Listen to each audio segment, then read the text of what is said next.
Hello students, welcome to the political science session.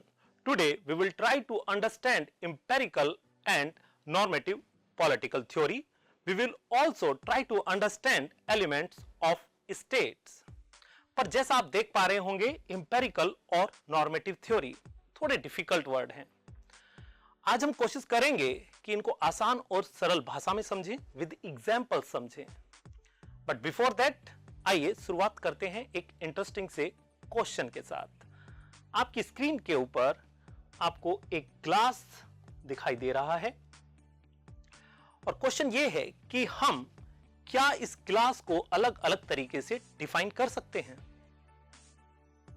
जी हां, अगर आप यहां पर फोकस करें ऊपरी भाग पर, यू कैन से कि ये ग्लास आधा खाली है. ऑन द अदर हैंड अगर आप इस वाले एरिया को फोकस करें तो आप पाएंगे कि हम यह भी कह सकते हैं कि यह ग्लास आधा भरा हुआ है. पर ऐसा क्यों हुआ? क्योंकि हमारा फोकस और पर्सपेक्टिव अलग अलग है देखने का. पॉलिटिकल साइंस में भी कुछ ऐसा ही होता है स्टूडेंट्स कि हमारे पर्सपेक्टिव डिफर करते हैं. सो पॉलिटिकल थ्योरिस्ट भी इस बात को मानते हैं. इसलिए अक्सर कहा जाता है politics is all about perspective. और इन्हीं पर्सपेक्टिव में नॉर्मेटिव थ्योरी और एम्पिरिकल थ्योरी पॉलिटिकल साइंस के तहत आती हैं. बेसिकली ये दो थ्योरीज हैं. So let's start with normative theory. Normative theory basically deal करती है एथिकल वैल्यूज से, प्रिंसिपल से. व्हाट शुड बी और what is morally right in politics. For example, we can say what is a just society, or we can also frame a question what is the ideal constitution. Now you can see हम यहां पर एक idol और एक dream state की बात कर रहे हैं. हम बात कर रहे हैं कि कैसे कोई व्यवस्था अच्छी होनी चाहिए.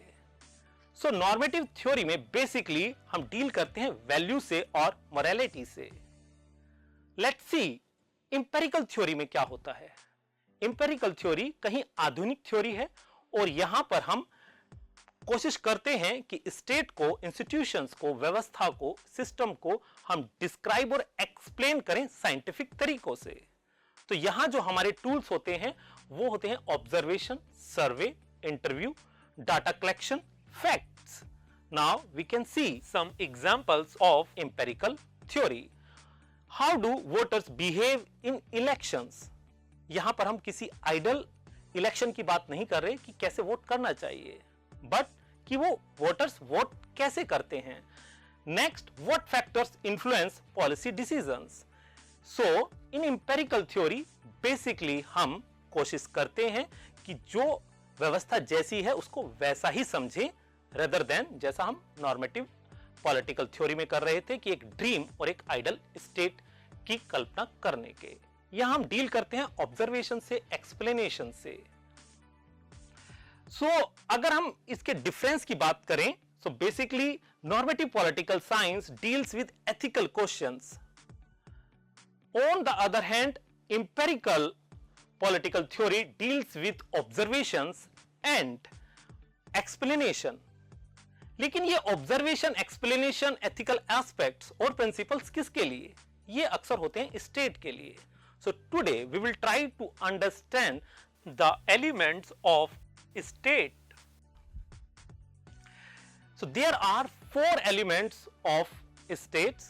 First one is population, the second one is territory, third one is government, and the final one is sovereignty.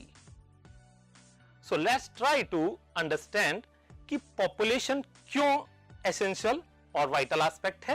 क्योंकि बिना पॉपुलेशन के कोई स्टेट हो ही नहीं सकता. क्या ऐसा कोई स्थान हो सकता है जहां पर पॉपुलेशन हो ना और हम वहां स्टेट कहें? तो ऐसा नहीं हो सकता. Second one is territory. Territory बेहद जरूरी है क्योंकि इंसान कहीं किसी स्थान पर ही रह सकता है, टेरिटरी पर ही रह सकता है, वो ओशन में तो नहीं रह सकता. यहां यह बात भी देखने योग्य है कि वो टेरिटरी डिफाइन हो, निश्चित हो। The third one is government. हमारे पास टेरिटरी है, हमारे पास पॉपुलेशन है, लेकिन अगर वहां पर गवर्नमेंट नहीं है तो वहां लॉ एंड ऑर्डर मेंटेन नहीं हो पाएगा, वहां कोई कॉन्स्टिट्यूशन अच्छे से रन नहीं कर पाएगा। So government is very must for a state. Fourth one is sovereignty. Sovereignty का अर्थ होता है कि किसी भी स्टेट में अल्टीमेट अथॉरिटी जो एक्सटर्नल और इंटरनल डिसीजन ले सके। यहां मैं कह रहा हूं अल्टीमेट यानी कि सुप्रीम। इसे हम एक एग्जांपल से भी समझ सकते हैं। बिफोर 15 अगस्त 1947 क्या इंडिया एक सॉवरेन नेशन था? सोचिए, आपको आंसर मिलेगा नहीं, क्योंकि कोई अल्टीमेट अथॉरिटी भारत के अंदर नहीं थी, वो इंग्लैंड में थी। बट आफ्टर 15 अगस्त 1947 इंडिया एक सॉवरेन नेशन बन गया। हमने बात की इंपेरिकल थ्योरी की, नॉर्मेटिव थ्योरी की, उनमें डिफरेंसेस की। फिर हमने बात की स्टेट की और उसके एलिमेंट्स की। बट हमारी लर्निंग तब तक पूरी नहीं होती जब तक हम उसके ऊपर कुछ वर्क ना करें। You can do some research on this topic and make 10 questions. We will meet in a new session. Till then, keep learning.